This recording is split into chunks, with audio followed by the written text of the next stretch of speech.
Hey, welcome back everybody. You're listening to Ultimate Affiliate Marketing. This is Paul Motley, your host as always, joining you on a Friday night. And today we want to talk about using your email list whilst promoting an offer.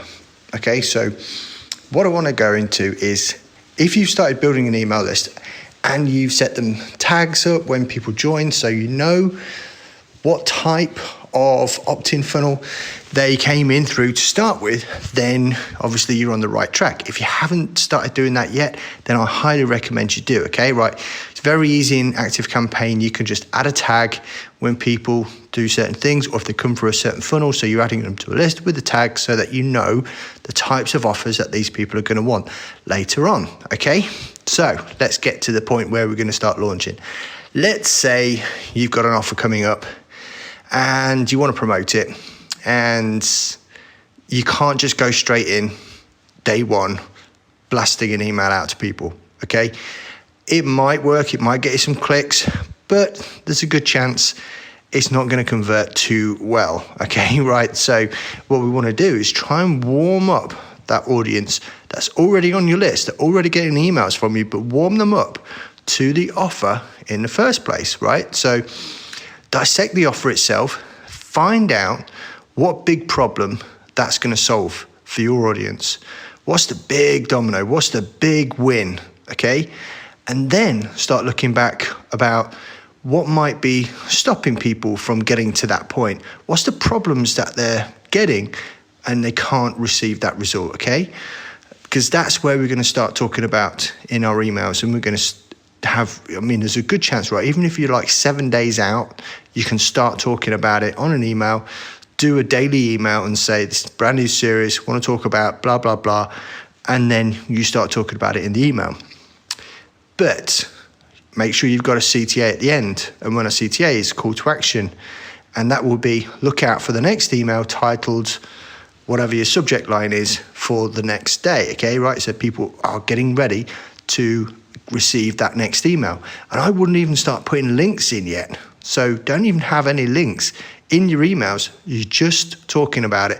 You're just adding a story. You're just basically warming them up and getting them to start thinking about that particular problem. And of course, if you've segmented your list, like we talked about using tags, even better. Right, so now you've gone through 4 or 5 days and you've got a whole list of people which are opening those emails. They're keen to get the next one.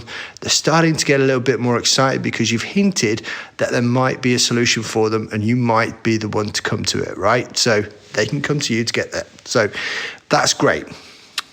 Now we get to a point of where we're actually going to send links, right? That might be day 5, 6, or 7, okay?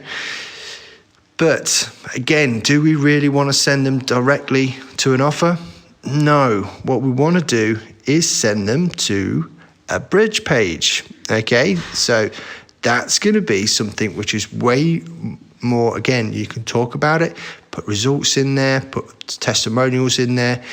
But let's just say, make sure that you have your testimonials and, you're not making too many unsubstantiated claims, because you don't want to be putting something like how you can earn $4,000 a month without having a product of your own, right? That's not good.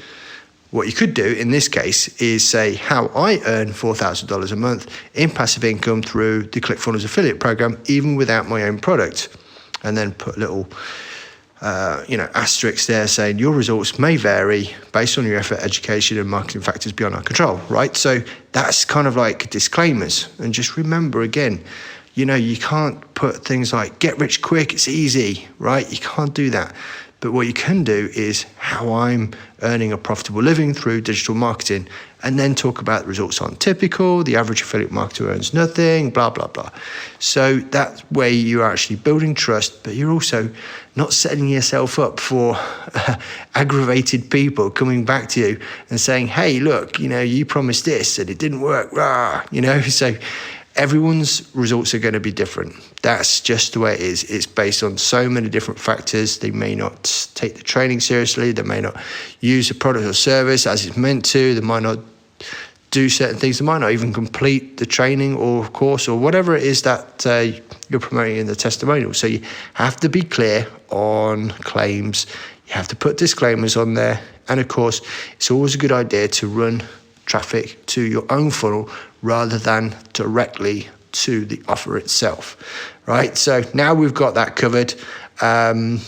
You should be in a way better position to start earning affiliate commissions through your own email list.